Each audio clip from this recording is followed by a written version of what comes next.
atau evaluasi akhir ya. Jadi mohon nanti disiapkan. Karena itu dalam kuliah hari ini kita tidak ada tugas lagi karena saudara pada prinsipnya harus mempersiapkan untuk minggu depannya.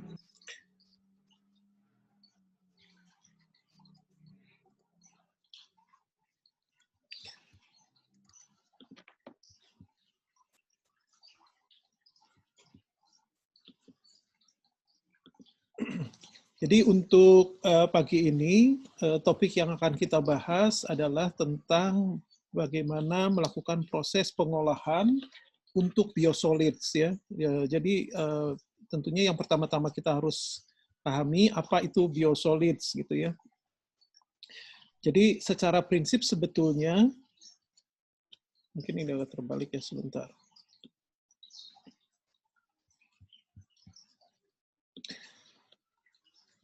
Secara prinsip sebetulnya yang disebut dengan biosolids itu adalah bisa dalam pengertian ini adalah sewage sludge atau septic sludge ya.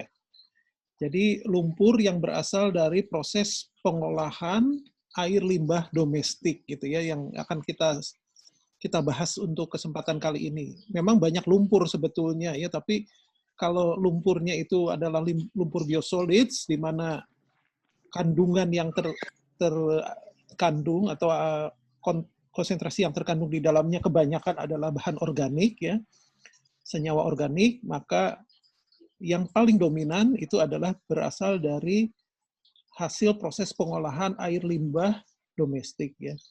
Jadi bisa sewage sludge atau lumpur yang berasal dari sistem sewerage ya. Jadi kalau di dalam sistem pengolahan air limbah ada dua, ini banyak yang sambil masuk ya, jadi saya agak terganggu sebentar.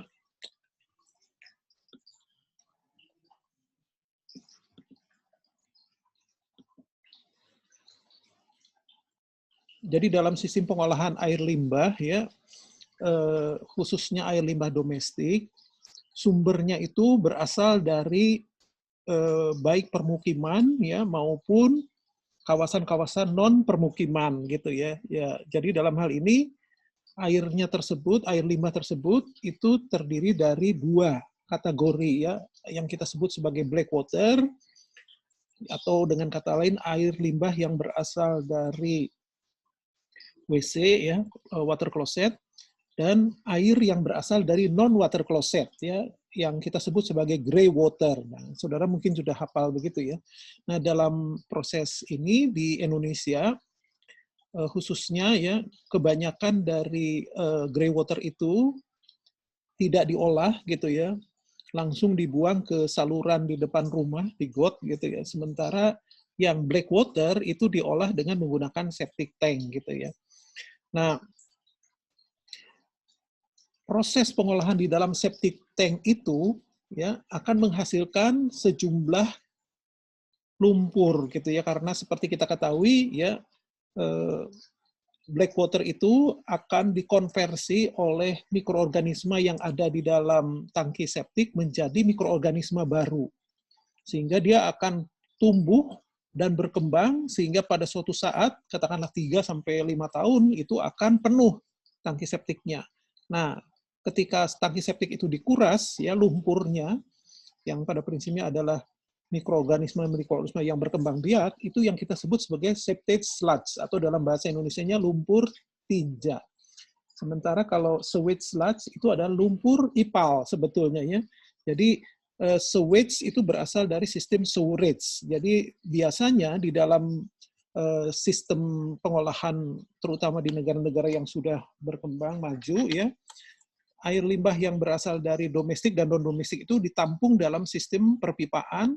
Dari jaringan perpipaan itu kemudian masuk ke instalasi pengolahan air limbah, dan di dalam instalasi pengolahan limbah itu apa yang terjadi? Mereka diolah secara fisik ya, dan kemudian secara biologis. Nah, proses pengolahan secara fisik itu disebut sebagai proses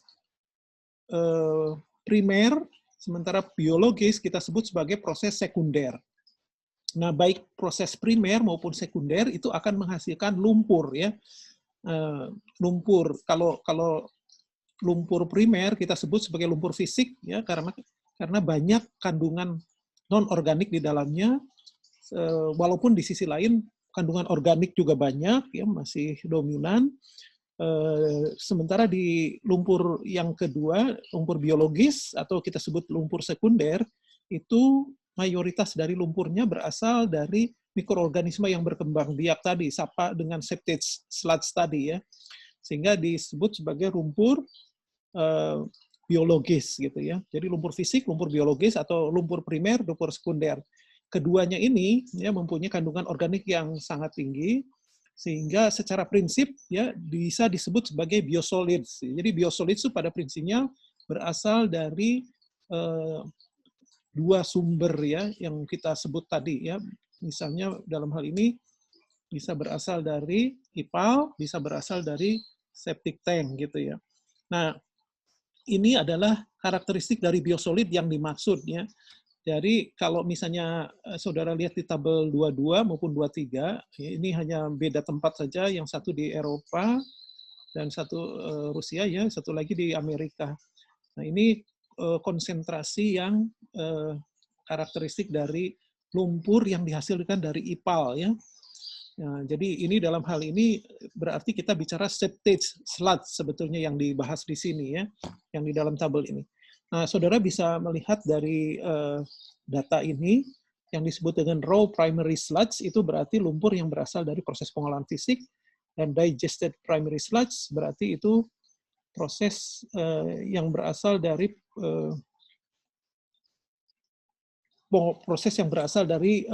pengolahan lumpur primer yang sudah didigest, yang sudah dicerna ya.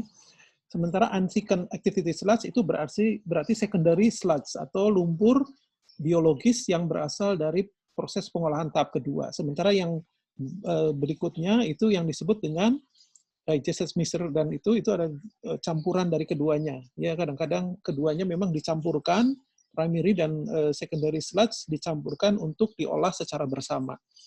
Nah, kemudian yang tabel 23 itu memperlihatkan karakteristik lumpur untuk yang berasal dari pengolahan air limbah, berasal dari IPAL ya, untuk primary sludge maupun secondary sludge atau lumpur yang berasal dari lumpur aktif ya. Nah, jadi tipikalnya tuh kurang lebih seperti itu ya. Jadi dari konsentrasinya berapa ya, kadar solidnya itu. Memang di sini yang kita lebih perhatikan adalah kadar solidsnya ya. Kenapa? Karena secara prinsip sebetulnya kita berbicara soal mikroorganisme ya. Dalam hal ini adalah total solid ya, total solid. Kalau dalam konteks mikroorganisme biasanya lebih ke volatile solid ya. Jadi artinya gini, seluruh solid yang ada di dalam lumpur itu kita sebut sebagai total solid. Dari total solid itu ada yang mikroorganisme, ada yang non-mikroorganisme. Yang mikroorganisme itu yang kita sebut sebagai volatile solid, ya, karena secara prinsip dia itu makhluk hidup yang bisa mengalami volatilisasi, penguapan saat dinaikkan suhunya. Sementara yang non-volatile kita sebut sebagai fixed solid, ya, itu berarti bukan mikroorganisme. Jadi artinya solid yang non-volatile atau fixed solid disebutnya ya, tetap. Jadi kalaupun misalnya dipanaskan dia akan tetap ya, karena biasanya terdiri dari mineral, logam dan sebagainya. Jadi kita bisa melihat karakteristik dari biosolid itu seperti itu ya. Jadi kalau misalnya kita bicara di sini ya, dari total volatile solid itu adalah sekitar 70 atau 80% dari total solidnya. Jadi hampir seluruh total solid itu berupa mikroorganisme. Nah, ini yang menarik untuk saudara pahami ya, bahwa dalam proses pengolahan IPAL, kan kita sebetulnya dalam proses pengolahan air limbah menggunakan IPAL, kan sebetulnya kita bermaksud ingin melakukan proses penghilangan ya polutan yang ada di dalam air limbah, sehingga airnya itu terbebaskan gitu ya, airnya menjadi terolah sehingga terbebaskan dari polutan-polutan yang mencemari air tersebut. Ya, jadi masuk ke dalam IPAL dalam keadaan kotor, keluar dalam keadaan airnya sudah lebih bersih gitu ya. Nah, yang jadi masalah terus kotorannya kemana ya? Nah, kotorannya berarti secara prinsip tinggal di dalam IPAL itu sendiri ya. Jadi artinya prinsip pengolahan air limbah itu adalah memisahkan polutan dari ya dari fraksi cair menjadi fraksi padat gitu. Kenapa saya katakan demikian? Iya, karena ketika air limbah itu masuk, dia mengundang polutan. Ketika keluar, airnya terbebas dari polutan. Tapi di sisi lain, ya polutannya sendiri terakumulasi dalam bentuk solid, ya, dalam bentuk padatan atau biosolid di dalam IPAL itu sendiri. Nah, makanya kita perlu untuk melakukan proses pengolahan biosolid itu karena secara prinsip ya biosolid itu merupakan akumulasi dari berbagai macam mikroorganisme baik yang patogen maupun non patogen sehingga berbahaya kalau misalnya langsung dibuang ke lingkungan gitu ya.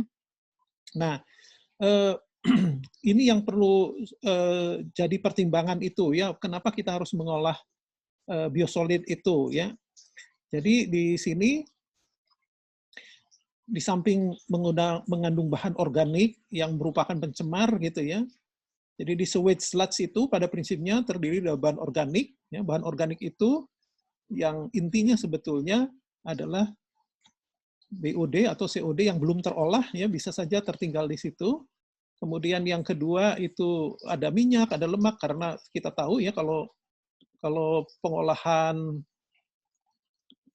biologis ya pengolahan air limbah domestik ya dan berasal dari aktivitas di rumah ya seperti kita ketahui kalau di rumah itu ya pasti menggunakan minyak dan lemak gitu ya setiap saat untuk proses sehari-hari gitu ya minyak goreng dan sebagainya itu akan ikut terbuang ke sludge-nya. Terus ada bakteri, virus dan sebagainya seperti yang saya sampaikan. Jadi sewage sludge itu merupakan akumulasi dari mikroorganisme yang berkembang biak ya, itu adalah mikroorganisme itu bisa bakteri, virus ya, bisa juga protozoa dan sebagainya ya, semua mikroorganisme lah.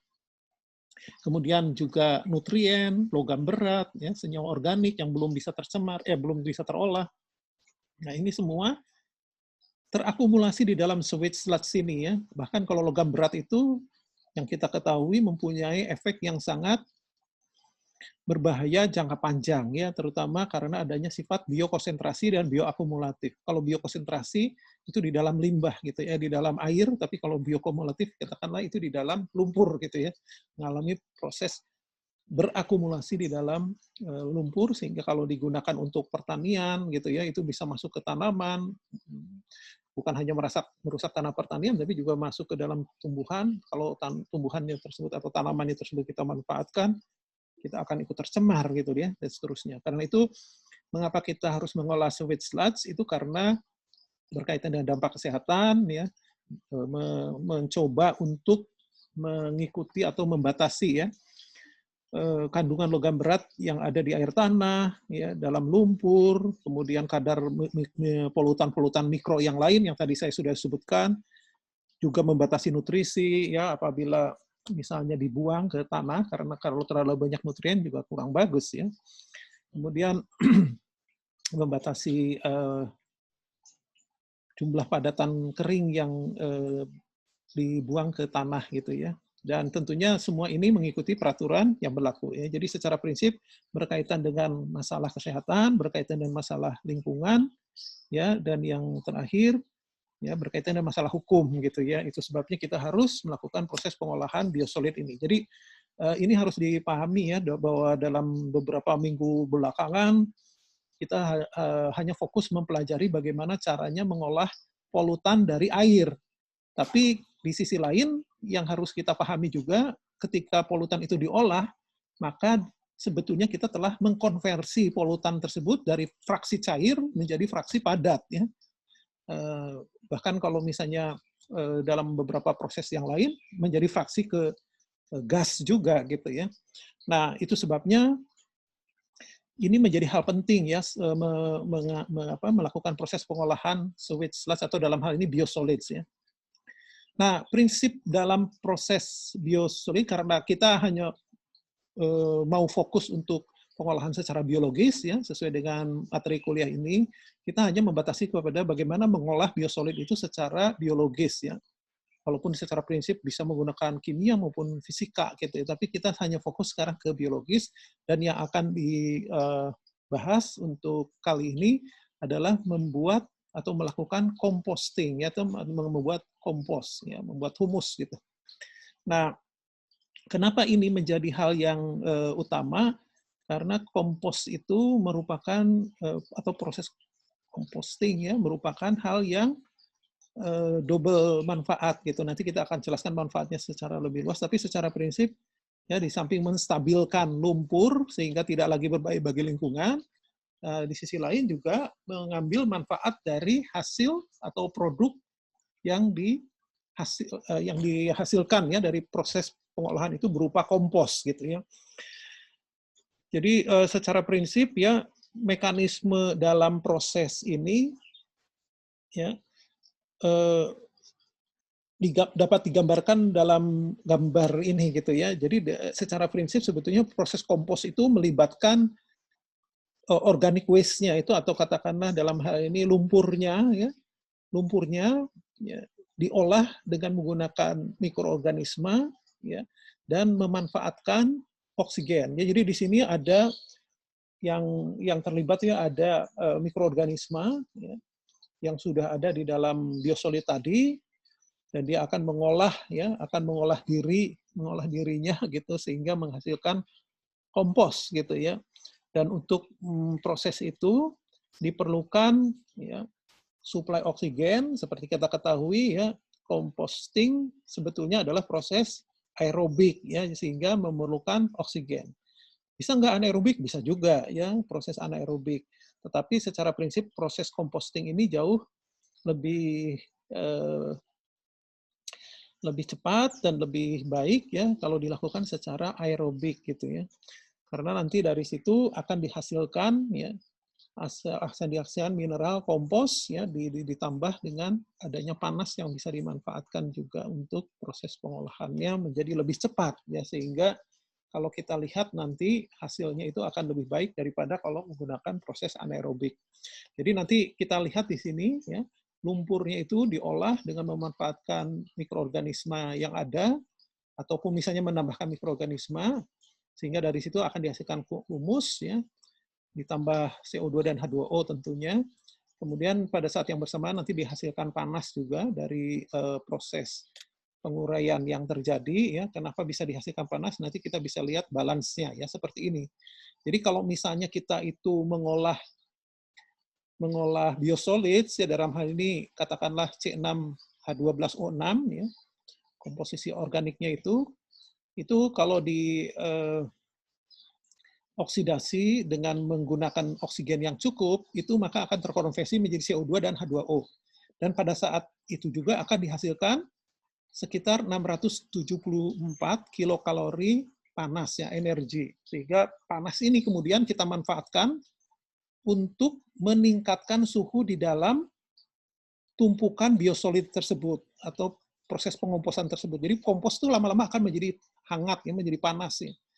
Nah, kenapa? Karena dalam proses biologisnya, proses degradasi biologis secara aerobik ini akan menghasilkan energi dan energi ini kemudian dimanfaatkan untuk meningkatkan suhu. Dan yang kita perlu ingat kembali, dulu sudah saya sampaikan bahwa setiap kenaikan suhu 10 derajat Celcius ya, maka mikroorganisme itu akan lebih aktif dalam mengurai sekitar 2 sampai 3 kali lipat dari kemampuan biasanya gitu ya. Jadi dengan adanya kenaikan suhu itu proses penguraian menjadi lebih cepat. Coba kita bandingkan dengan proses anaerobik sekiranya proses anaerobik yang kita lakukan ya. Nah, proses anaerobik yang kita terapkan dalam sistem pengomposan terhadap biosolid itu secara prinsip di sini hanya menghasilkan 27 kilokalori ya. Kenapa? Karena secara reaksi kita bisa lihat bahwa proses anaerobik pengomposan itu tidak benar-benar merupakan proses yang paripurna ya. Kalau di dalam sistem anaerobik yang paripurna yang lengkap, maka gula itu akan terkonversi menjadi CO2 dan CH4 gitu ya. Tapi kalau di sini kita lihat menjadi C2H5OH. Jadi artinya menjadi alkohol. Jadi hampir bisa dikatakan bahwa ini bukan hampir bisa dikatakan ya. Bisa dikatakan bahwa proses ini hanya proses pembentukan alkohol saja atau dalam bahasa kita dikenal sebagai fermentasi saja ya. Jadi tidak benar-benar proses anaerobik yang paripurna, yang lengkap. Ya, karena memang dalam proses penguraiannya tidak benar-benar anaerobik ya, dengan waktu yang cukup, dengan sistem pengontrolan tanpa oksigen gitu ya, dan seterusnya. Sehingga benar-benar terkonversi menjadi CO2 dan CH4. Nah, terus itu sebabnya ya kalau misalnya di dalam hal ini proses anaerobik itu digunakan sebagai pilihan ya, opsi dalam penguraian biosolid ini secara composting ya, karena menghasilkan kalorian yang lebih tinggi sehingga bisa mempercepat proses pembentukan kompos ya. Coba kalau kita lihat dari prosesnya ya. Jadi kalau pengkomposan itu terdiri dari beberapa fase, tapi yang paling utama di sini dua fase utamanya itu adalah proses mesofilik, kemudian termofilik, dan terakhir curing fase ya. Jadi artinya begini, dalam proses pengkomposan itu mikroorganisme itu akan mengurai bahan organik yang ada, termasuk dirinya sendiri. Maksudnya begini ya, perlu diketahui bahwa mikroorganisme yang ada di dalam biosolid itu adalah mayoritas mikro dirinya sendiri gitu. Ingat nggak, tadi saya sudah mengatakan bahwa biosolids pada prinsipnya adalah merupakan akumulasi dari mikroorganisme, kan gitu kan? Nah, secara prinsip ya, ketika kita melakukan proses composting, sebenarnya kita memberi kesempatan kepada mereka untuk melakukan proses endogenous sebetulnya. Kenapa saya katakan demikian? Karena kita tidak memberi makanan, ya, kita tidak memberi makanan lagi sama mereka. Ibarat kita ya dimasukkan dalam satu ruang, dibiarkan, ya, tidak diberi makanan sama sekali. Apa yang akan terjadi? Maka secara alamiah kita akan melakukan proses penguraian cadangan makanan yang ada di dalam tubuh kita sendiri. Kan gitu kan? Itu yang disebut dengan proses endogenous ya.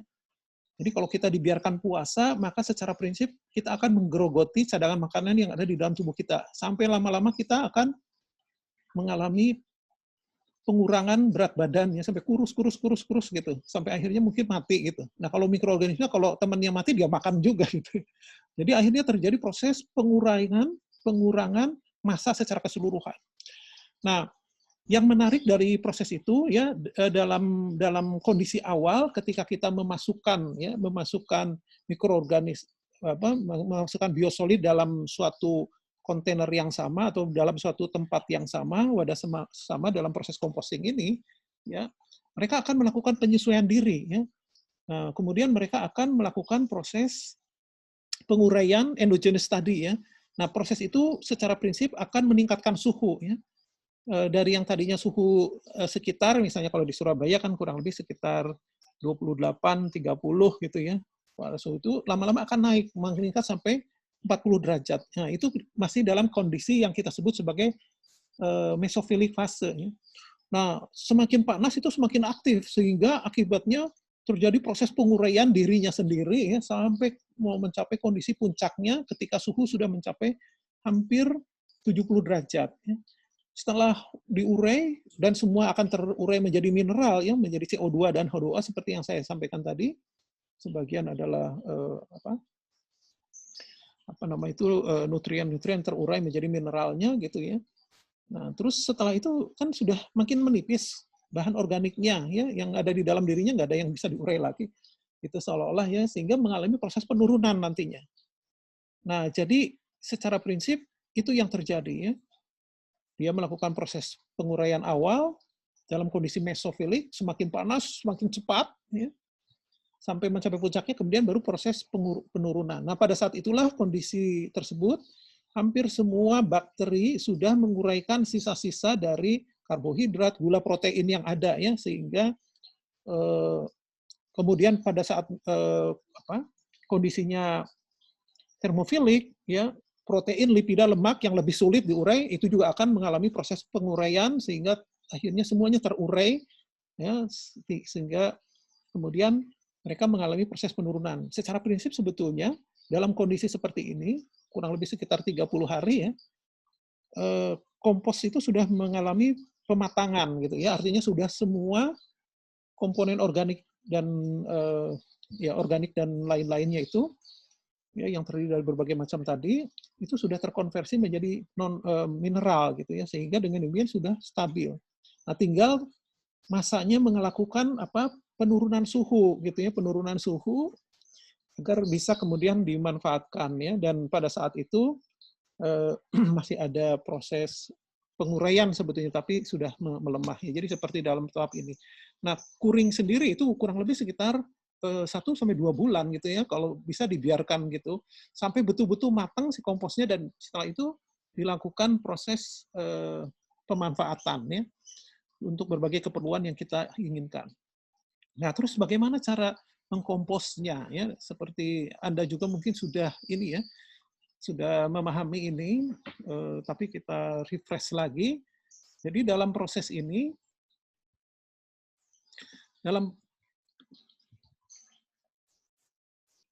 dalam proses ini ya bisa dibagi dalam 2 sistem gitu ya, sistem reaktor menggunakan sistem tertutup dan sistem non reaktor gitu ya. Jadi sistemnya tuh non reaktor memang tidak di dalam reaktor sehingga terbuka. Nah, yang terbuka tuh ada 2, windrow ya, jadi gundukan gitu ya. Jadi si lumpur itu itu saja ditumpuk di dalam suatu lahan gitu ya, dalam bentuk yang khusus gitu ya, seperti menggunung tapi memanjang, dan kita aduk-aduk dalam periode tertentu untuk memastikan adanya proses aerasi gitu ya. Nah, ini proses windrow ya. Nah, terus apa bedanya dengan proses aerated static pile? Nah, kalau aerated static pile itu window proses, tetapi yang tidak perlu diaduk-aduk. Kenapa tidak perlu diaduk-aduk? Karena secara prinsip ya proses aerasinya itu dilakukan dengan cara apa? Meniupkan udara melalui unit blower ya di bagian bawah dari tumpukan tersebut ya, sehingga disuplai oksigen itu menyebabkan terjadinya proses aerobik ya. Dan itu dilakukan dengan menggunakan blower. Jadi kita tidak perlu mengaduk-ngaduk lagi tumpukan tersebut. Jadi tumpukan biarkan saja gitu. Nah, sedangkan yang sistem menggunakan sistem reaktor itu compostingnya itu dilakukan di dalam reaktor sehingga kita bisa mengatur suplai oksigen dengan berbagai macam cara. Bisa diaduk secara periodik dengan cara memutarkan reaktornya gitu ya kalau berbentuk silinder. Bisa juga dengan mensuplai oksigennya secara periodik gitu ya, secara kontinu, sehingga prosesnya relatif lebih cepat daripada kalau menggunakan sistem yang non reaktor ya, karena dia terkendali ini.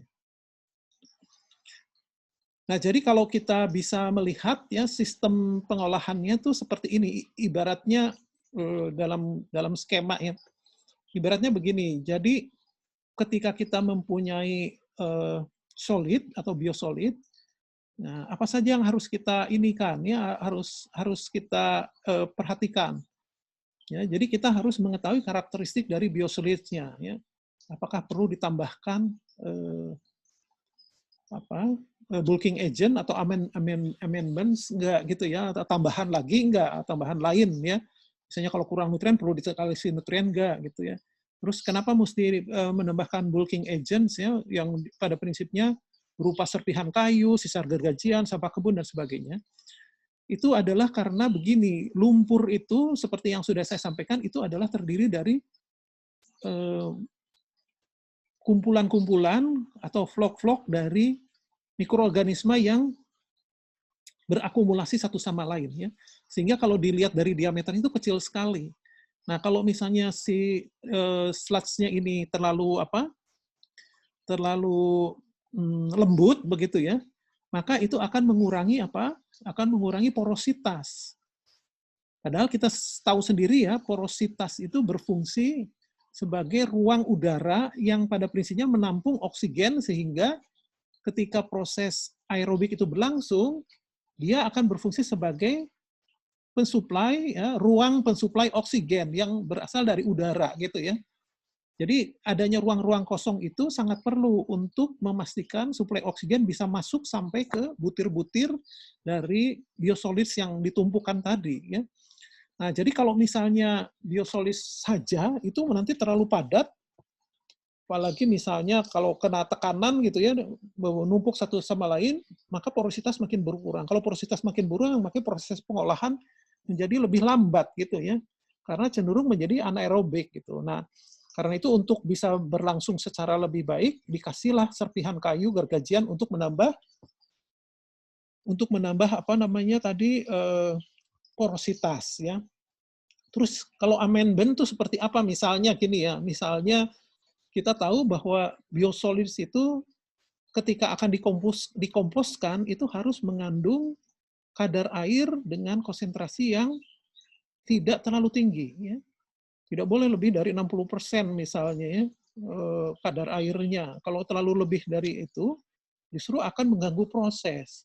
Nah, karena itu harus dikurangi kadar airnya. Yaitu bagaimana? Misalnya dengan menggunakan kapur misalnya, ditambahkan. Nah, itu adalah salah satu caranya. Pokoknya intinya ketika akan melakukan proses kompos untuk biosolid, kita harus memperhatikan hal-hal tersebut ya. Apakah porositasnya cukup, ya apakah mungkin kadar airnya masih terlalu tinggi. Nah, itu kita harus gunakan tambahan atau bulking agent ya, kemudian kita mix. Setelah mix baru kemudian kita tumpuk-tumpukan di dalam tempat yang sudah disediakan untuk proses composting. Apakah menggunakan windrow system, apakah menggunakan aerated pile ya, itu pada prinsipnya akan menjadi penentu bagi air bukan air dari biosolids yang akan kita komposkan gitu ya. Nah, kemudian kita kompos selama kurang lebih 28 hari, 30 hari ya. Setelah itu apa? Setelah itu terjadilah proses pembentukan CO2, CO2, CO2, H2O, NH3 dan seterusnya ya. Kalau misalnya ada senyawa-senyawa lain, ya, dia akan menghasilkan dalam bentuk gas juga. Dan kita selama itu juga harus membulak-balikan kalau composting itu untuk memastikan bahwa oksigennya itu bisa masuk dan merata ya. Nah, terus setelah itu yang kemudian kita lakukan apa? Hasilnya di screen ya. Kalau memungkinkan gitu. Kenapa harus di screen? Ini biasanya berkaitan dengan masalah marketing ya.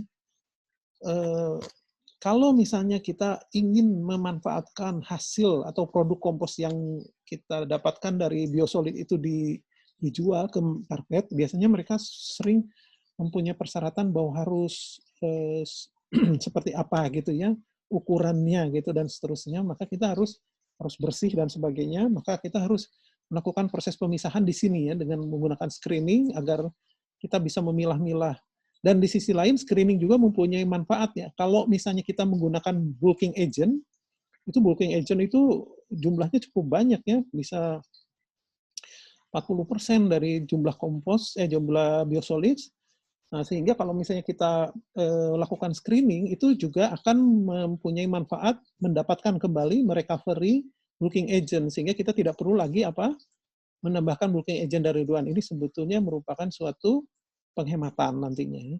Baru setelah itu dimasukkan ke dalam wadah atau tempat berikutnya untuk proses curing. Ya, curing itu pada prinsipnya seperti tadi, menambah stabilitas dan mengurangi suhunya ya sehingga bisa dimanfaatkan atau dijual ke pabrik gitu. Nah, kompos sendiri atau proses pengomposan sendiri itu mempunyai tentunya kelebihan dan kekurangan ya. Jadi di sini bisa saudara lihat bahwa kelebihan kompos ya itu bisa digunakan untuk berbagai macam keperluan pada lahan terbuka ya, untuk landscape, campuran tanah, media pertumbuhan, walaupun mungkin tidak disarankan untuk tanaman produktif ya, untuk tanaman pangan. Kemudian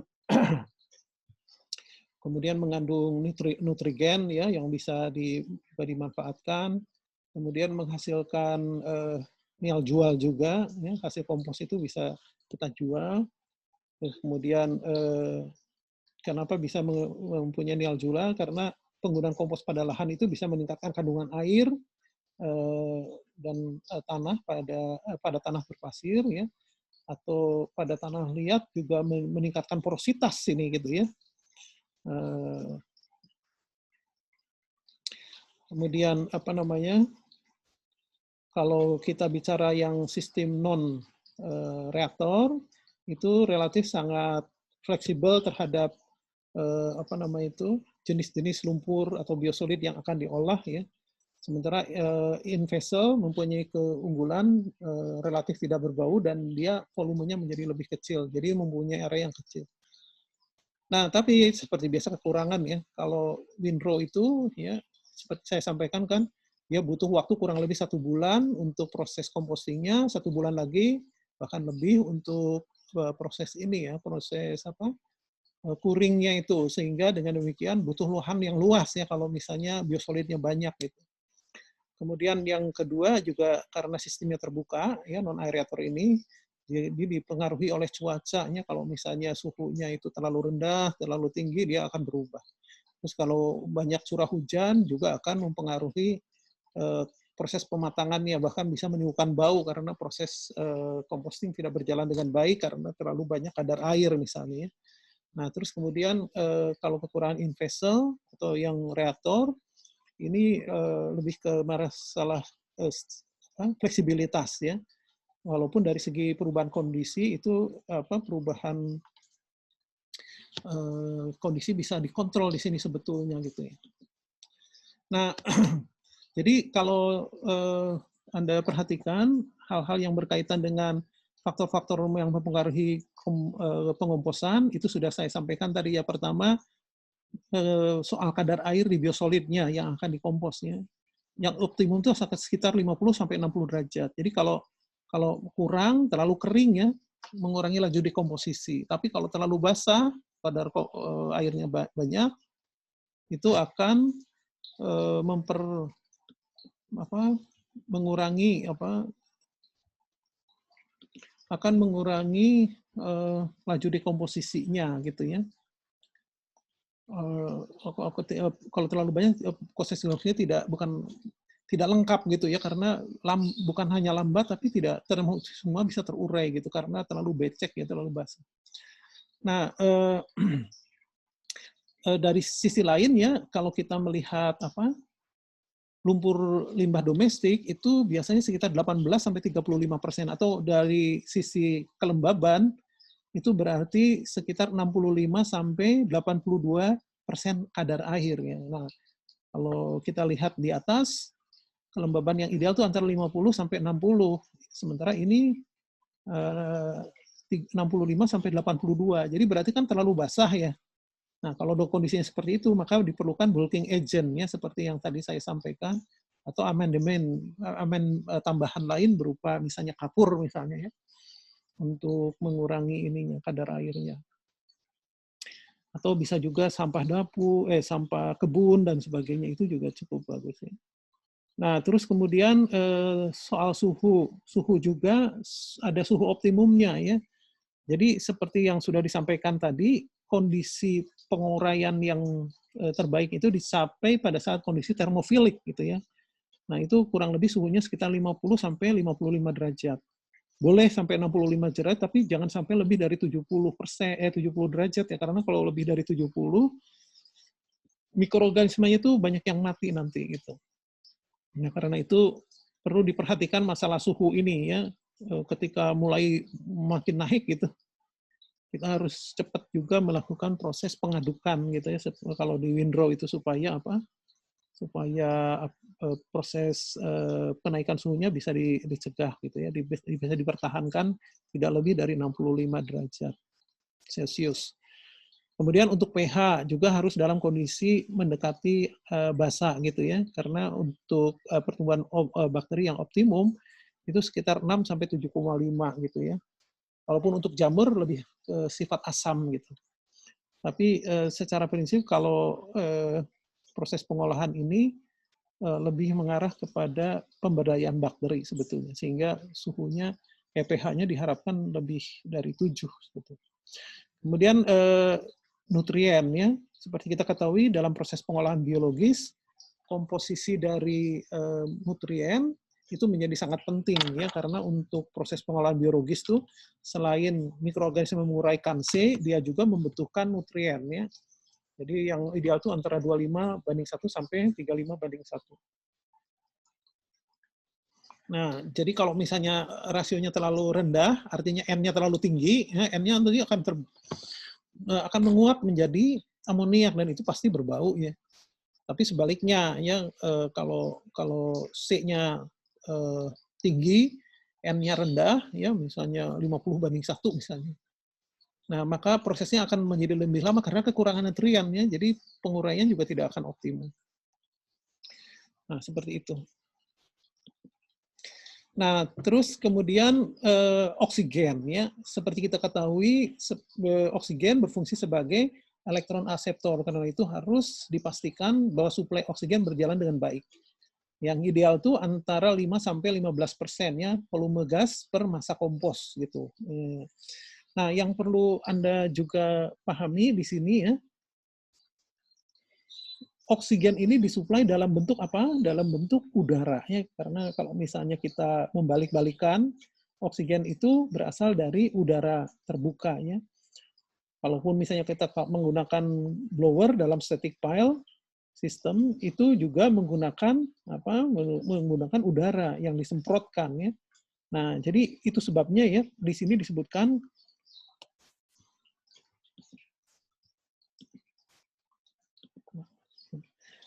jadi di sini disebutkan kalau oksigennya lebih besar dari 15%, itu akan menyebabkan penurunan suhu. Kenapa sebabnya ya? Perlu Anda ketahui ya bahwa kalau oksigen di dalam tumpukan itu mempunyai kadar kurang lebih 15%, itu artinya udara yang harus disuplai itu eh, lebih dari 15%. Kan kita tahu oksigen di udara itu kurang lebih hanya 20% gitu ya. Jadi kalau misalnya kita mensuplai 15% oksigen di dalam lumpur, berarti sesungguhnya yang kita suplai itu kurang lebih sekitar 80-an gitu ya, 80 persen sebetulnya ya, 80% udara maksudnya. Nah, kalau mensuplai 80% atau 5 kali lipatnya dari jumlah ini, itu artinya diperlukan proses kalau menggunakan apa namanya itu kompresor ya, menggunakan suplai udara itu berarti kenceng sekali gitu ya. Karena kenceng angin yang disemprotkan ke sana untuk mensuplai oksigen ini menyebabkan suhu menjadi turun gitu ya karena terlalu banyaknya aliran udara. Padahal di sisi lain dalam proses pengolahan biosolid ini dalam composting, prosesnya akan berlangsung dengan baik kalau suhunya dalam keadaan mesofilik gitu ya. Nah, bisa-bisa turun suhunya menjadi kurang dari 40 ya, jadi mesofilik gitu, berarti prosesnya akan menjadi lebih lama. Jadi artinya oksigen diperlukan tapi tidak boleh terlalu berlebihan dan tidak boleh juga kekurangan. Kalau kekurangan nanti cenderungnya menjadi anaerobik. Kalau anaerobik seperti yang saya sampaikan tadi, prosesnya menjadi lebih lambat dan kemudian jumlah panas yang dihasilkan juga sedikit. Kalau panas yang dihasilkan sedikit, prosesnya menjadi melambat. Nah, itu tabel 71 ini di sebelah ini menunjukkan tentang karakteristik dari bulking agent yang akan digunakan ya dengan berbagai macam karakteristik yang disesuaikan dengan apa yang akan kita olah ya, misalnya lumpur yang kita olah ada kekurangan apa ya misalnya. Nah, maka kita bisa melihat di sini ya dengan karakteristik ini apakah cocok menggunakan wood chip ataukah shredded bark gitu ya. Nah, intinya itu ya. Terus kemudian kalau yang gambar 731 itu menunjukkan ya berapa banyaknya wood chips atau bulking agent yang harus ditambahkan terhadap ininya, terhadap apa namanya konsentrasi dari solids-nya. Ya, jadi kalau misalnya kita ingin konsentrasi solids itu sekitar apa 40% gitu ya, 40%, maka mixing rasionya itu sekitar 0,5 ya. 0,5 wood chips dengan sludge-nya. Jadi seperti itu. Jadi artinya kalau misalnya persen solidnya itu makin kecil di dalam sludge, maka dibutuhkan lebih banyak bulking agent. Ya. Itu tentunya akan menjadi lebih mahal. Malah lebih banyak bulking agentnya daripada lumpurnya sendiri. Nah itu kan sebetulnya tidak ekonomis. Ya. Nah ini gambaran dari masing-masing sistem yang sudah disampaikan. Ya. Yang pertama untuk sistem non-reaktor, yaitu sistem windrow. Ya.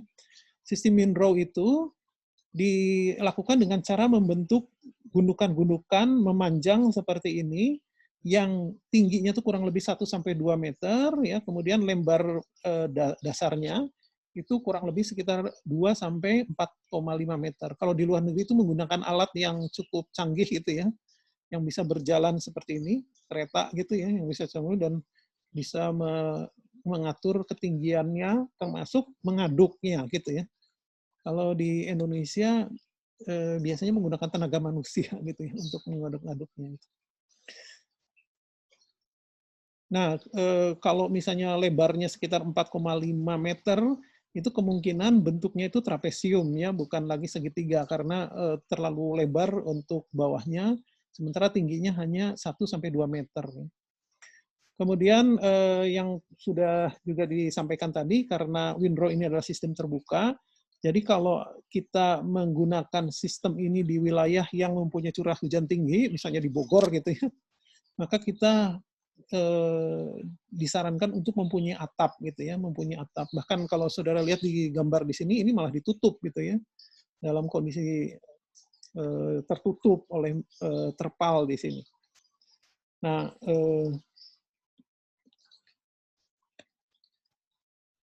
kalau misalnya kita akan menggunakan bulking agents ya, ini seperti yang sudah disampaikan tadi, apa namanya?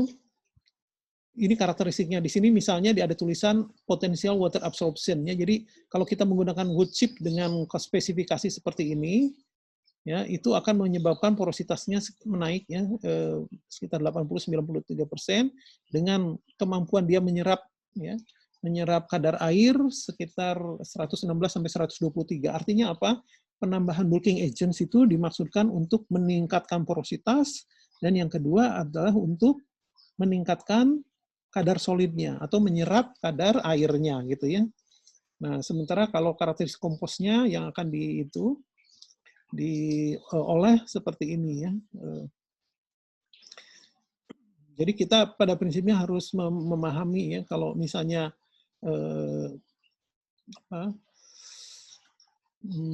kita ingin menggunakan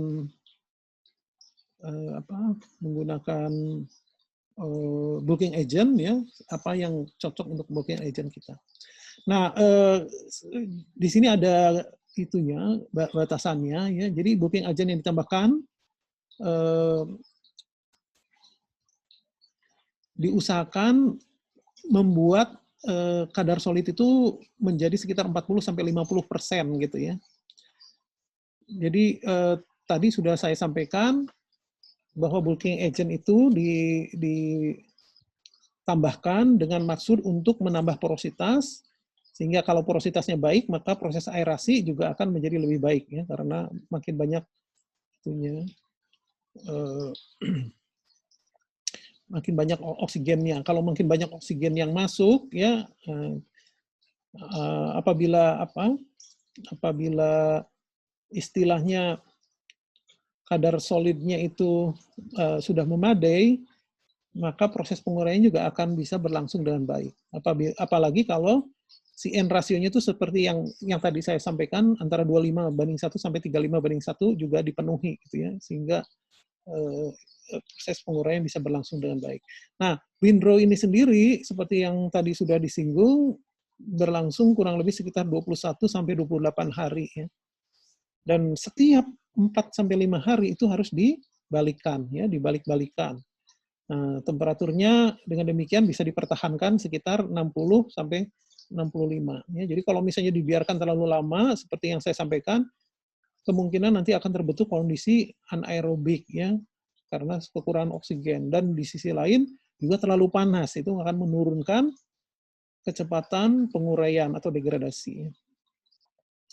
Nah, memang secara prinsip ya, karena luasan itu panjang, bisa sampai 20 meter gitu ya, memanjangnya itu, sehingga dalam proses pengadukan, apabila ini dilakukan setiap 4-5 hari, ya, dan itu harus semuanya, tentunya ini memakan waktu dan tenaga, ya, sehingga biasanya proses mempertahankan kondisinya tetap aerobik, ya, karena pembalikannya itu tidak bisa dilakukan secara menyeluruh dengan waktu yang tersedia, itu tetap akan membuat masalah, ya, misalnya timbul bau. Sebetulnya dari teoritisnya sih harusnya tidak gitu, tapi itu kemungkinan bisa terjadi. Terus yang kedua,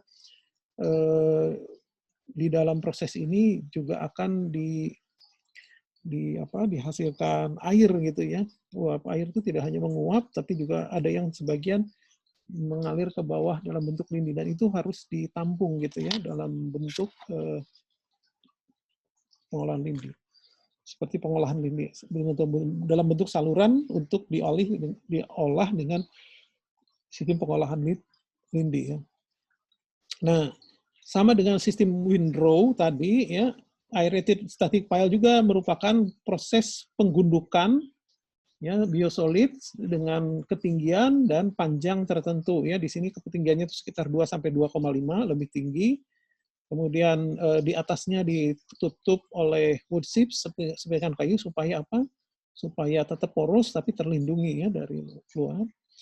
Nah, dengan pengombosan kurang lebih juga sama, 21-28 hari, 4 minggu ya, dan pendinginan atau curing sekitar 28 hari. Nah, yang membedakan dengan sistem windrow seperti sudah disinggung, yaitu bahwa di dalam sistem ini, ya, gundukan ini tidak dibolak-balik, ya. Tidak perlu dibolak-balik setiap 4-5 hari ya. Dalam sistem windrow kan kita melakukan seperti itu, ini tidak. Kenapa seperti itu? Karena proses aerasinya sudah dilakukan secara mekanis ya, dengan menggunakan jaringan pipa aerasi di bagian bawah ya, seperti dalam gambar ini. Di bagian bawah ini digunakan pipa dengan diameter atau selang dengan diameter 100 sampai 150 mm. Jadi kurang lebih 10 sampai 15 cm atau 4 sampai 6 dim ya. Ditimbun di dalam di bagian dasar, tapi sebelum ditimbun oleh biosolid, kita harus tutup dulu dengan serpihan kayu. Kenapa? Karena serpihan kayu itu melindungi pipa yang perforated tadi. Jadi pipanya itu berlubang ya, perforated pipe. Sehingga kalau misalnya langsung ditutup oleh biosolid, bisa-bisa mampet ya, suplai oksigen tidak bisa berjalan atau suplai udara bisa berjalan tidak bagus. Terus seperti yang sudah saya sampaikan, bentuknya bisa seperti ini, dan ini juga bisa digunakan untuk proses pengumpulan lindi. Ya. Jadi bisa menggunakan saluran, pipa yang dilubangi, atau bisa menggunakan trench ya, parit begitu, tapi di atasnya itu dikasih penutup, dikasih penutup yang dilubangi, atau di penutup yang menggunakan gravel, dan seterusnya gitu ya. Jadi banyak kombinasi lah, kita bisa menggunakan apapun. Nah, terus kemudian dalam proses merancang sistem penggundukan, kapan harus diambil ya, kapan harus ditempatkan, setelah 21 hari giliran mana ya, kita pada prinsipnya harus tahu betul ya sel-selnya. Jadi ini kalau saudara lihat, ini nomor 1, ini sel pertama, itu kan pada hari pertama, ini sel kedua, terus sel ketiga, sel keempat, sel kelima, sel keenam, dan terus sampai ke 28 gitu. Nanti setelah itu ulang lagi 1, 2, 3. Jadi intinya bahwa dalam hal ini kita harus membuat skenario ya. Dalam 1 hari itu bisa menumpukan dengan ketinggian, misalnya kalau static pile tadi sekitar 2 meter, ya, dengan ketinggian 2 meter itu sampai berapa panjang. Nah, itulah 1 sel. Terus besoknya lagi. Dan kita harus catat ya sel mana gitu. Jadi si operator tuh sudah tahu mana yang sudah 28 hari, mana yang masih 1 hari gitu ya, dan dia akan secara bergilir ya melakukan proses penumpukan atau penggundukan ya, sehingga jumlah waktu yang diperlukan untuk composting bisa terpenuhi. Nah, sekarang kita akan membahas yang dalam reaktor ya, sistem reaktor yang disebut in vessel ya. Jadi kurang lebih sama seperti yang tadi digambarkan kan, ini dimasukkan apa saja, amendment storage. Jadi gini, ini lebih kapasitasnya karena menggunakan mekanik ya untuk proses aerasi dan pengadukannya itu dan menggunakan reaktor. Jadi biasanya harus dilakukan pembersihan, pengurasan gitu ya, sehingga dalam masa-masa tertentu lumpur maupun bulking agent yang digunakan tuh harus disimpan sementara dulu ya sebelum bisa digunakan lagi bioreaktornya. Jadi karena itu biasanya kalau kita menggunakan sistem in vessel ini, kita memerlukan beberapa tempat storasi, ya, beberapa wadah untuk menyimpan bahan-bahan, misalnya kalau ada bahan kimia, kemudian ada apa bulking agent-nya, serpihan kayu gitu ya, harus ada lokasi storage-nya untuk menyimpankan itu. Nanti ketika bioreaktornya sudah siap, maka dimasukkanlah ya ke tempat pencampuran, mixing, berapa banyak biosolid yang akan diolah, ditambahi dengan bulking agent-nya,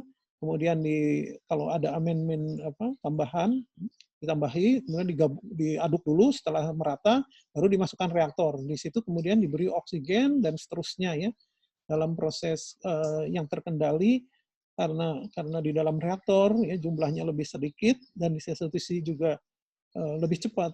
Jadi artinya proses pengomposan itu hanya berlangsung sekitar 10 sampai 21 hari. Jadi mengikuti spek dari peralatan yang dikeluarkan oleh vendor ya. Nah, terus yang lainnya itu kurang lebih sama ya. Yang kurang lebih sama. Jadi setelah screening, bioreaktor ada screening kalau diperlukan, kemudian di storage dalam proses curing. Sementara dalam proses bioreaktornya sendiri, kalau ketika dihasilkan bau atau ini harus ada kontrol mengendali baunya sebelum dilepas ke atmosfer ya. Oke, terus ketika screening itu kemudian juga dilakukan proses resirkulasi ya untuk dimanfaatkan kembali dalam tahapan berikutnya.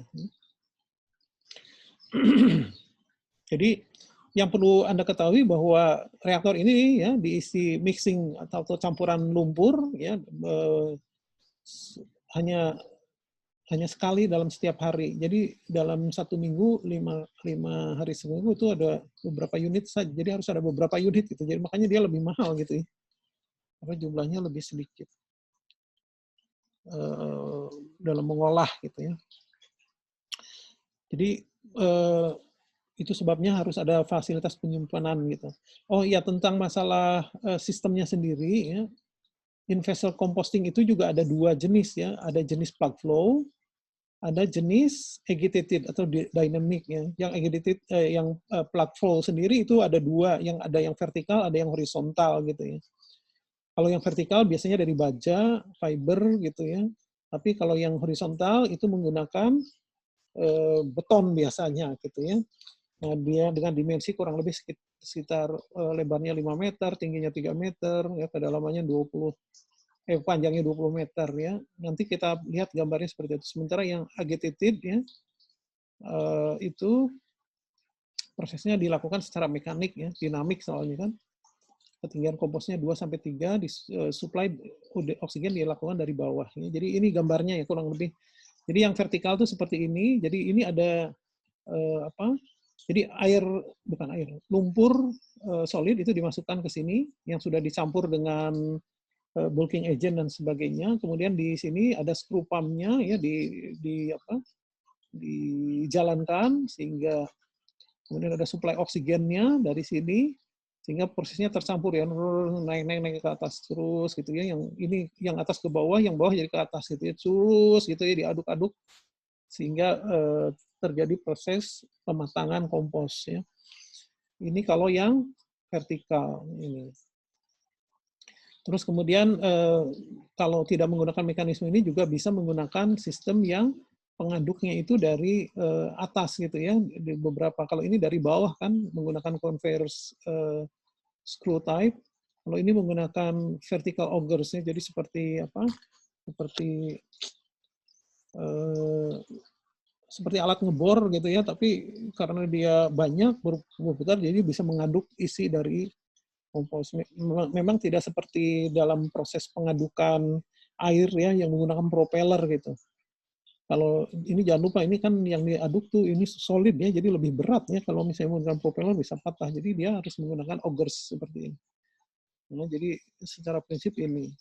Nah, sedangkan kalau yang horizontal agitated reactor Itu yang dinamis itu. Ini menggunakan kolom-kolom seperti ini, sekitar 20 meter itu ya tadi, ini panjangnya 3 meter. Tapi ada alatnya. Jadi nanti lumpur dimasukkan di sana, terus dia sambil didorong sambil diaduk ya terus ke sana. Sampai sini, nanti keluar sudah, ini kurang lebih sudah 20 hari, gitu, kurang lebih ke sini sudah matang gitu ya. Itu kurang lebih operasinya seperti itu. Jadi organik material atau solidnya itu masuk, di bagian bawahnya itu dikasih blower, dikasih udara, terus ini didorong ke sana sambil ada proses pengadukan. Ini seperti ada ban berjalan yang membuat dia si lumpurnya itu naik, turun naik gitu ya. Tapi ini sambil berjalan ke sana kedorong ya. Sehingga ketika keluar dari sistem reaktor ini, dia sudah dalam kondisi yang matang gitu. Itu yang disebut dengan agitated reaktor ya, horizontal.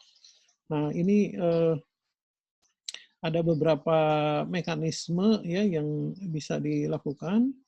Ada yang menggunakan conveyor ya seperti ini, jadi ban berjalan. Ada yang menggunakan augers ya seperti alat untuk apa? Ngebor itu. Ada yang menggunakan drum gitu ya. Ada yang menggunakan pedal ya ada apa? Semacam dayung gitu ya seperti itu. Jadi mendorong-dorong gitu pedalnya. Kemudian ada yang menggunakan seperti ember gitu. Kemudian yang composting tadi, yang secara vertikal juga ada yang sistemnya menggunakan sistem tray begini ya. Jadi dia akan berjalan dari bagian atas ke bawah, sementara di bawah ada udara gitu ya. Atau seperti ini ya. Ini yang multiple stage karena ada beberapa stage. Kalau ini cuma satu kali saja set masuknya. Nah, gitulah intinya. Oh, kalau ini di sini ini. Terus ini hasilnya ya, coba lihat ya. Sudah bagus ini hasilnya. Setelah jadi itu. Nah, ini yang sistem drum begini ya. Jadi ada menggunakan scraper, ada yang menggunakan mixer nih. Ini bedanya di sini. Jadi artinya secara prinsip apa yang dilakukan semata-mata untuk memastikan bahwa ya, biosolidnya itu diaduk secara merata, ya. Kemudian yang kedua suplai oksigennya juga merata sehingga proses pengkomposan bisa berlangsung secara menyeluruh, ya. Nah, mungkin perlu juga diketahui apa sih bedanya antara sistem reaktor ya maupun sistem non reaktor ya yang dalam vessel tadi. Yang non reaktor bisa windrow, bisa aerated pile atau turun window ya disebutnya. Nah, ini biaya dari modalnya rendah, kecuali tanah tadi ya yang saya sampaikan, butuh lahan besar.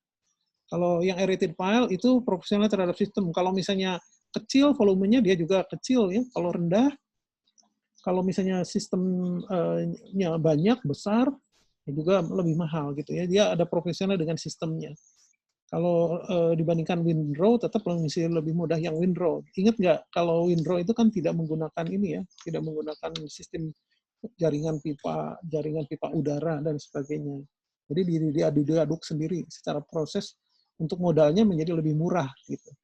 Tapi di dalam operasional kira-kira mana yang lebih tinggi? Ternyata windrow tetap lebih rendah daripada yang aerated ya.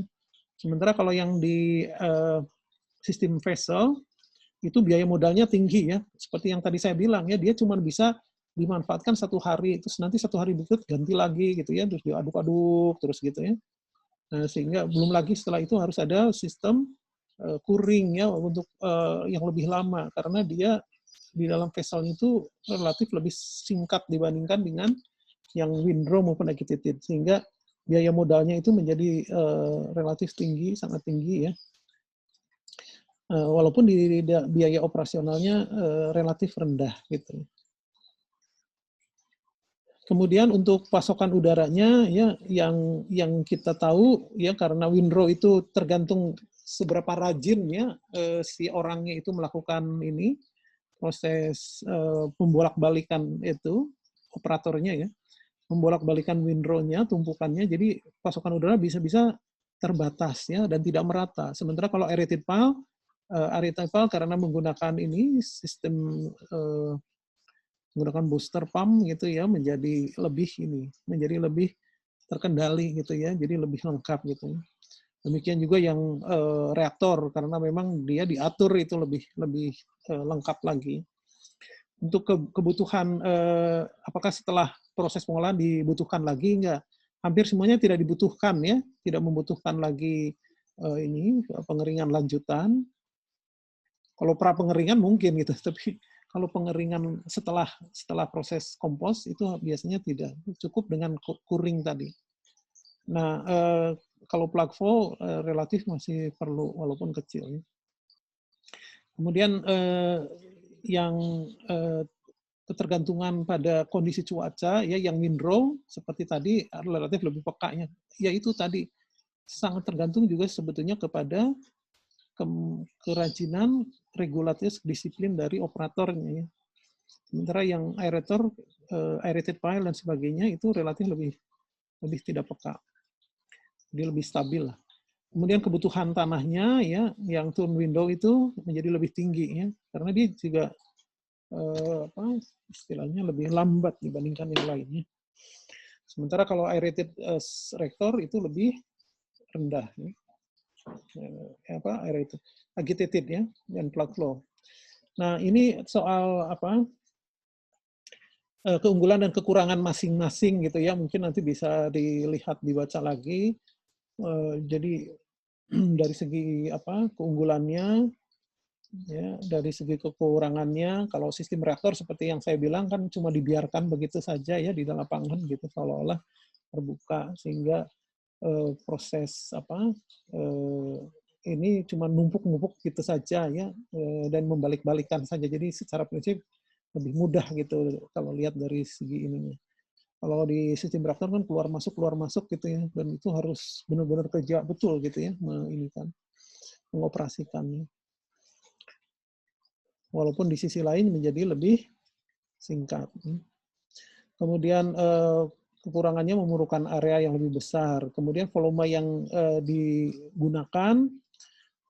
digunakan kalau sistem terbuka itu tentunya akan lebih banyak ya dan dengan sederhana desainnya juga dan murah gitu ya, tinggal numpukan saja tadi. Sementara kalau di ini sistem reaktor mungkin tidak seperti itu. Walaupun di sisi lain sistem reaktor lebih bisa mengendalikan suhu. Terus biaya modal dan operasionalnya ya. Tadi seperti yang disampaikan murah sehingga lebih bagus ya. Tapi kekurangannya tidak ada perlindungan terhadap kondisi cuaca ya, terutama yang windrow. Terus tetap masih bisa menimbulkan bau gitu ya karena sangat bergantung kepada karakteristik dari biosolid dan di sisi lain juga seberapa bagus dan meratanya suplai oksigen ya. Kalau misalnya itu suplai bagus, tidak timbul bau, tapi kalau tidak akan timbul bau karena kondisinya menjadi lebih anaerob. Kemudian masih apa? Mempunyai potensi untuk karena terbuka tadi ya, timbulnya hama dan vektor penyakit gitu ya. Sehingga ini mempunyai potensi terhadap kesehatan gitu. Kalau di sistem reaktor sih karena kondisinya tidak berbau dan kemudian hasilnya juga ya, lalat itu tidak suka itu karena sudah merupakan mineral saja, sudah bukan lagi bahan organik ya, sehingga tidak terlalu menarik lalat maupun tikus. Ini merupakan hal yang bagus gitu ya bagi sistem reaktor. Dan tadi yang sudah disampaikan sistemnya itu karena dikendalikan dengan cepat gitu ya, jadi operasinya itu tidak memerlukan lahan yang luas. Nah, ini adalah untuk pertimbangan desainnya ya yang perlu diperhatikan. Jadi pertama adalah kesetimbangan energi. Tadi sudah disampaikan bahwa di dalam hal ini setiap ya, proses pengolahan aerobik itu akan menghasilkan energi. Ya. Energi itu berupa panas yang kemudian bisa dimanfaatkan untuk meningkatkan suhu di dalam gundukan dari biosolid atau lumpur sehingga proses menjadi lebih cepat. Karena itu biasanya sangat betul-betul diperhatikan ya agar proses energi yang dihasilkan itu cukup memanaskan agar kondisi di dalam composting itu termofilik, maka ada indikatornya yaitu indikator yang disebut dengan rasio W ya. Jadi rasio W itu adalah pada prinsipnya ya perbandingan antara air sebelum proses kompos dilakukan, kemudian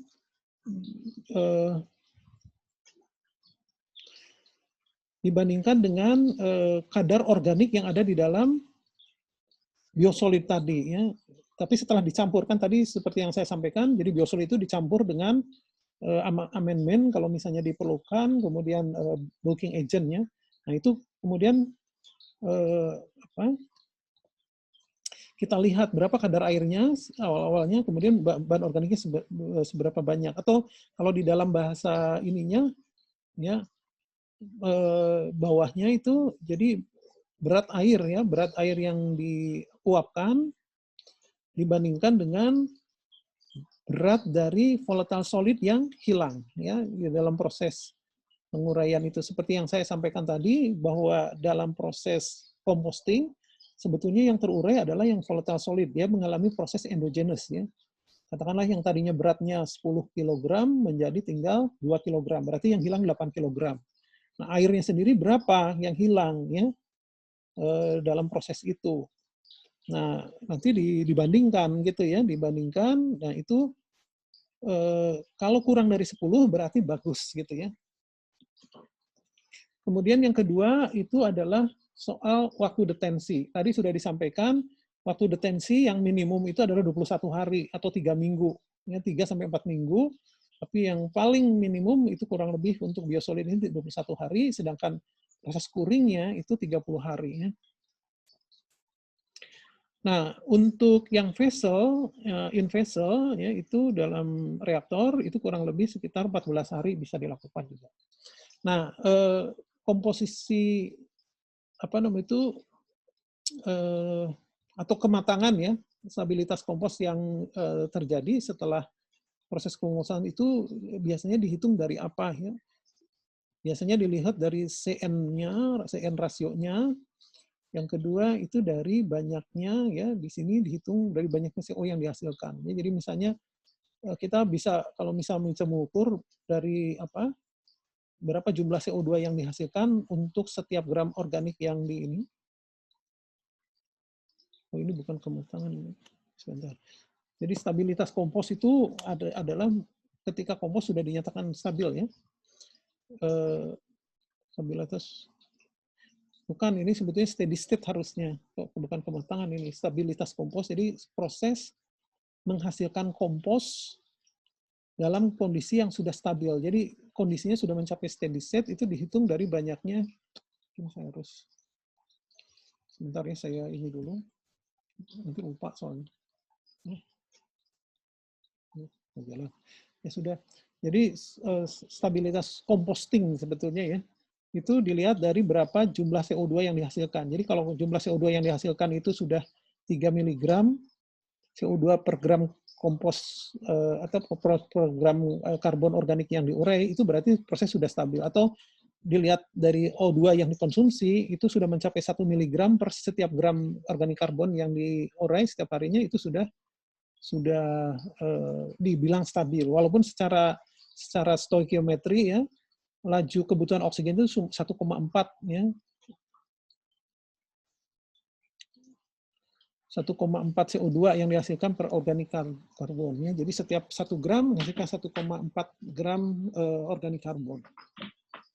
Kemudian untuk suhu tadi sudah disampaikan tidak boleh lebih dari 70 ya. Dengan laju reaksi sekitar 34 meter kubik per ton per jam ya. Apa namanya, ini untuk mempertimbangkan berapa jumlah oksigen yang diperlukan dalam proses dekomposisi ini ya, dalam suhu yang pada prinsipnya adalah termofilik. Tapi kalau kondisinya masih mesofilik, maka jumlah oksigen yang diberikan itu harus lebih banyak ya, antara 30 sampai 160 kilometer 10 meter kubik per ton per jam. Dan itu harus dicegah jangan suhunya sampai terlalu tinggi. Jadi harus range-nya agak cukup lebar karena Bisa jadi ada sistem biosolid yang tidak perlu terlalu banyak ya suplainya, dan itu bisa diukur dari suhu ya. Jadi kalau suhunya sudah terlalu tinggi, maka proses ini harus dihentikan gitu, aerasi. Bukan airnya dikurangi maksudnya. Tidak boleh dihentikan. Maksudnya harusnya tetap berjalan terus. Kemudian kalau kita ingin melakukan proses pemisahan ya, pengayakan yang untuk merecovery bulking agent, misalnya seperti serpihan kayu dan sebagainya, itu bisa dilakukan setelah proses composting berlangsung sebelum proses curing ya. Dan kalau misalnya kita bisa melakukan ini, itu kita bisa menghemat biaya operasional sekitar untuk pembelian bulking agent sekitar 50 sampai 80%. Jadi sangat bermanfaat. Jadi itu sebabnya perlu dilakukan pengayakan dan kemudian mengembalikan kembali serpihan kayunya itu untuk digunakan sebagai campuran lagi yang tadi ya, tujuannya adalah untuk meningkatkan porositas dan suplai oksigen. Kemudian jadi saya sudah menyampaikan juga pertimbangan lokasi di mana sistem itu dibangun ya. Kemudian apakah daerah ada hujan apa tidak, maka kita harus memperhatikan sistem lantainya, kemudian sistem atapnya kalau perlu gitu, karena kalau misalnya langsung dijatuhi air terus akan terlalu lembab dan itu tidak akan bagus untuk proses reaksi, nanti tidak akan semuanya bisa terurai. Kemudian juga pengendalian bau ya. Walaupun secara teoris kalau prosesnya berlangsung dan baik sebetulnya bau itu tidak akan timbul ya. Tapi dalam kenyataannya karena kita tidak bisa mengaduk secara sempurna ya, pasti saja ada proses terjadi. Bahkan ketika itu keluarnya itu bahkan ketika dilakukan proses pengadukan biasanya keluarlah baunya itu ya. Nah, biasanya di dalam sistem yang berlaku ya di luar terutama area tempat penyimpanan ini atau composting itu kemudian digunakan exhaust juga sebetulnya ya. Kalau di kita itu cuma exhaust saja, tapi kalau di luar negeri itu biasanya mereka masukkan ke biofilter bed ya. Jadi ada semacam media yang juga terdiri dari serpihan kayu yang berfungsi untuk mengolah bau tadi. Kemudian yang tidak boleh dilupakan adalah masalah K3 ya, karena pada prinsipnya mereka berinteraksi dengan mikroorganisme itu ya. Ada yang patogen dan ini yang berbahaya gitu, di samping yang non patogen. Sehingga kalau misalnya kita memanfaatkan proses ini, kita juga harus memastikan bahwa ya, pekerjaannya terlindungi ya dari kesehatan. Nah, itu di bukunya Wangs dan kawan-kawan yang saudara sudah punya ya. Ini ada ini lagi ya, beberapa nilai. Kalau tadi dari sumber lain ya. Jadi di sini kalau tadi saya bilang 25:1 sampai 35, di sini sampai 30 saja. Terus kemudian ukuran partikelnya kurang lebih 10 sampai 50 mm ya. Ini untuk melihat kompos yang dari ini ya, biosolid itu. Kemudian kadar airnya kurang lebih sama, aerasinya ini agak sedikit lain ya jumlah ininya. Tapi kalau menurut saya apabila Anda menggunakan sistem yang static file, itu memang harus ada ukurannya. Jadi dilihat saja dari spek alatnya yang digunakan ya. Dia mampu mensuplai berapa, nah kemudian nanti kita bisa konsultasi berapa sebetulnya aerasi yang cocok untuk biosolid yang kita punya. Kemudian suhunya tadi seperti saya bilang tidak boleh dari 70. Kemudian kalau misalnya prosesnya in reaktor ada proses agitasinya itu sekitar 5 sampai 10 menit ya. Tapi kalau kita menggunakan sistem windrow tadi seperti tadi 4 sampai 5 hari ya kita aduk-aduk. Tapi kalau kita menggunakan sistem pile itu disuplai setiap saat gitu ya. Kemudian untuk CN rasionya ya. Nah, ini kalau CN asalnya itu 27 ya, ini sekitar 45 hari diperlukan, bisa lebih lama. Kalau lebih tinggi ini ya, lebih tinggi berarti lebih singkat ininya. Ini hanya untuk memperkirakan jumlah waktu yang diperlukan untuk composting. Ya. Ini idealnya gitu ya, idealnya. Tapi seperti yang sudah saya sampaikan ya, sebetulnya cukup dilakukan selama 28 hari atau 1 bulan. Setelah itu composting dilanjutkan dengan metode curing ya. Curingnya itu ya di lama. Nggak apa-apa gitu ya. Sebab secara prinsip dia sudah matang seharusnya. Nah, ini adalah aspek teoritisnya ya. Kalau misalnya kita menggunakan solid ya, di water sludge yang akan diolah. Ya. Ini ada notasinya. Ini untuk proses perhitungannya ya, berapa yang diperlukan bulking agent-nya misalnya dengan kondisi solid seperti ini gitu ya. Jadi di sini ada A itu adalah jumlah atau berat daripada kompos gitu ya, yang sudah diolah atau yang akan diolah, yang di recycle, kemudian yang akan diolah yang B itu. Kemudian kalau D itu adalah mixer daripada ini dan ini ya, bulking agent dan dewater gitu dan seterusnya. Ini kalau yang di recycle ya. Dan sebenarnya kemudian ketika composting itu akan keluar A, C2O, OR. Ini komposisi organik, konsentrasi organik, konsentrasi dry solid ini ya. Jadi intinya pada prinsipnya dia akan melakukan proses perhitungan kesetimbangan massa antara kompos yang masuk ya, dan masuk itu ada yang tercampur, kondisi yang tercampur ya, antara solid dengan bulking agent, kemudian dikompos, kemudian yang hasilnya. Nah, hasilnya ini yang kemudian dihitung didasarkan pada pertama berapa banyak konsentrasi solid yang ada di dalam campuran maupun produknya, berapa banyak bahan organiknya ya di dalam sludge-nya. Jadi dihitung dari 2 unsur tadi.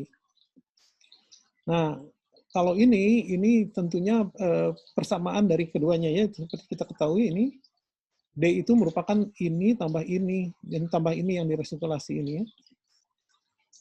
Jadi D itu sama dengan A plus B plus F dan seterusnya. Kemudian kalau misalnya mixernya itu tanpa bulking agent karena tidak ada F jadi DA plus B ya. Terus kemudian hasil dari composting sama bulking agent sekian.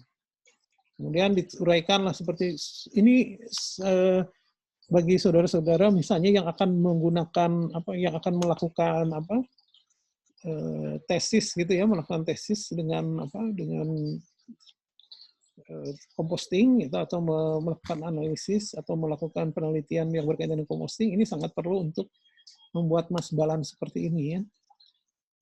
Saya tidak akan menjelaskan secara detailnya, tetapi hakikatnya itu selalu dihitung ya. Jadi artinya yang masuk itu harus sama dengan yang diproses di dalam reaktor ditambah dengan yang keluar. Jadi intinya begitu ya, mass balance. Jadi dasarnya kepada mass balance untuk menghitung berapa jumlah keseluruhan dari produk yang dihasilkan. Nah, dari situ nanti kita akan mengetahui ya berapa jumlah panas yang akan dihasilkan dan itu yang akan menghilangnya dalam proses ini. Jadi menghilang kenapa? Karena digunakan untuk proses pemanasan dari filenya atau gundukan dari ini.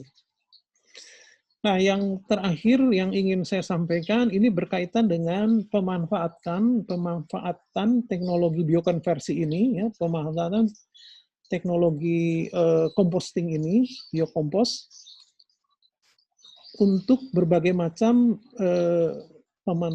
peruntukan gitu ya. Misalnya ini biosolid dimanfaatkan sebagai pupuk dan media pot. Ya, ini dibandingkan. Ini hanya untuk sebagai gambaran studi-studi kasus yang biasanya dilakukan untuk memanfaatkan biosolids tadi ya. Dalam hal ini yang dilakukan di dalam percobaan ini percobaan laboratorium sebetulnya atau pilot scale ya. Jadi solid sludge itu distabilkan sebagai pupuk kemudian dibandingkan dengan pupuk anorganik ya. Jadi pupuk anorganik berarti pupuk yang sudah tersedia gitu ya. Bagaimana perbandingan keduanya ya, dan dari sana ya, dilihat hasilnya tuh cenderung sama gitu ya. Dan secara ekonomi juga kurang lebih oke gitu. Jadi memanfaatkan sewage sludge yang sudah diolah untuk dijadikan pupuk. Kemudian dilihat juga dari logam berat yang tersisa. Walaupun tentunya ini harus diteliti lebih lanjut ya karena bisa saja kondisinya berbeda dengan kondisi di Indonesia. Di sini dilakukan proses pengamatan terhadap konsentrasi logam berat yang tersisa ya dari proses pemanfaatan pupuk sewage sludge sebagai pupuk ya. Nah, kalau dilihat di sini masih memenuhi tingkat keamanan yang diizinkan gitu ya. Di sini disebutkan juga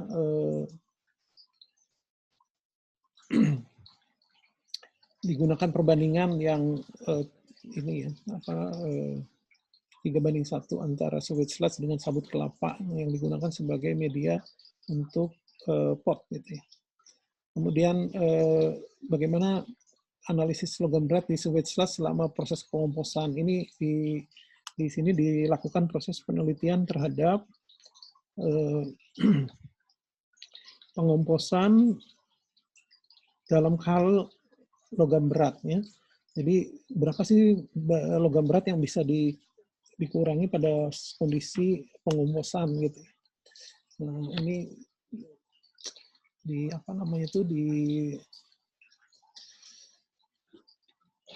diamati gitu ya, diamati. Di sini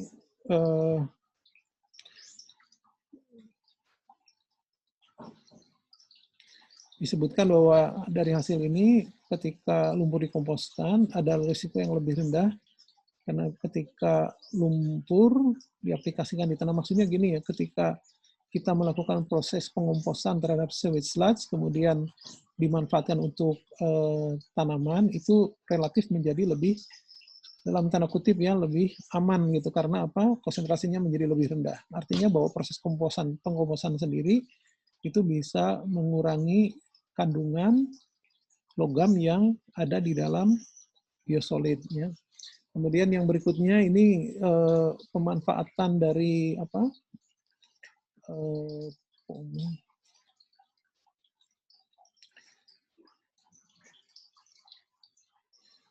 jadi ini mengkonversi limbah dari kelapa sawit ya, limbah dari pohon kelapa sawit dalam proses ini. Ini agak sedikit kurang berhubungan dengan limbah domestik ya, tapi nggak apa-apa lah. Ya.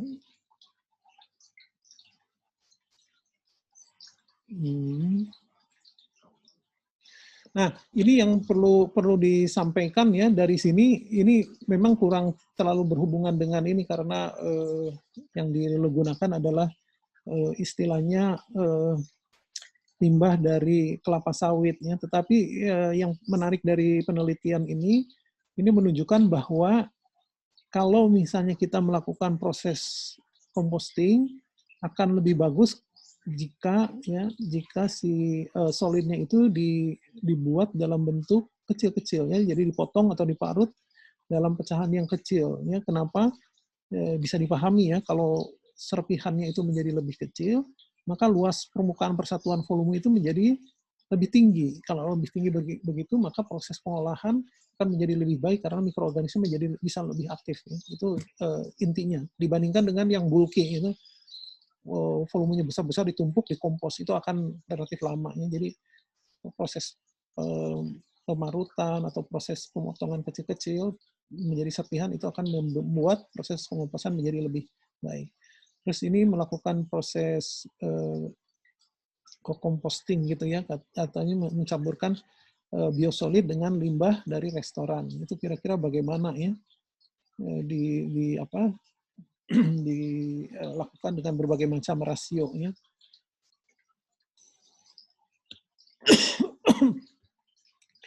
Di sini didapatkan komposisi yang terbaik, katakanlah ya, untuk bisa menghasilkan CN yang bagus ya, artinya bahwa CN yang terbagus itu menunjukkan hasil yang stabil dan bisa dimanfaatkan untuk semacam kompos tanah gitu ya. Nah, di sini rasionya kurang lebih sekitar 2:1 yang digunakan. Jadi sewage sludge-nya 2, limbah kotanya 1. Jadi ya, proporsinya seperti itu. Oke, jadi itu saya kira yang saya sampaikan berkaitan dengan masalah pemanfaatan ya, pemanfaatkan proses biologis, khususnya composting ya dalam hal ini, untuk mengolah biosolids atau solids yang dihasilkan dari proses pengolahan air limbah domestik. Ya. Jadi prinsipnya hampir sama dengan proses composting yang dilakukan untuk sampah padat, ya, tetapi ada beberapa perbedaan ya yang perlu dilakukan di sini karena seperti saya sampaikan, lumpur itu ukurannya relatif lebih lembut, kecil, sehingga perlu ditambahkan porositasnya dengan menggunakan serpihan-serpihan kayu atau yang disebut dengan bulking agents. Ya. Jadi seperti itu, kalau misalnya ada pertanyaan, silakan.